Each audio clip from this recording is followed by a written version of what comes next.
வணக்க மக்களே, நான் உங்கள் மனவேலமஸ் மனப்பாட்டான். மணலுக்கு அடியில் ஒரு ஆலயம், அதுதான் மணல் மாதா ஆலயம். நாம் இன்றைக்கி எங்கே வந்திருக்கணும் பார்த்த உடனே ஒரு சிலருக்கு தெரிஞ்சிருக்கும், பலருக்கு தெரியாமல் இருந்திருக்கலாம். கிட்டத்தட்ட பார்த்திங்கன்னா நம்ம தமிழ்நாட்டில் மட்டும் இல்லாமல் இந்தியாவிலே சொல்லப்போனால் மணலுக்கு அடியில் ஒரே ஒரு ஆலயம் இருக்குன்னா அது வந்து நம்ம மணல் மாதா ஆலயம் தான். சொக்கன் குடியிருப்பு என்கிற ஒரு கிராமத்தில் இருக்குது.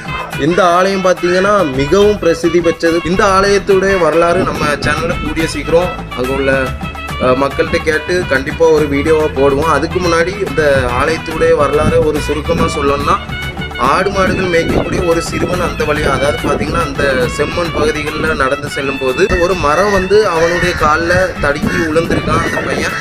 உடனே பார்த்தீங்கன்னா அந்த மரத்தை தோண்டும் போது அது வந்து ஒரு சிலுவை வடிவில் இருக்குது. உடனே அங்கே உள்ள மக்கள் எல்லாருமே சேர்ந்து தோண்டி பார்க்கும்போது ஒரு ஆலயமே உள்ளே இருந்திருக்கு. அது மட்டும் இல்லாமல் யாருக்குமே தெரியாத ஒன்றே ஒன்று சொல்லிக்கிறேன், இந்த ஆலயத்துக்குள்ளே இருக்கக்கூடிய மாதாவுடைய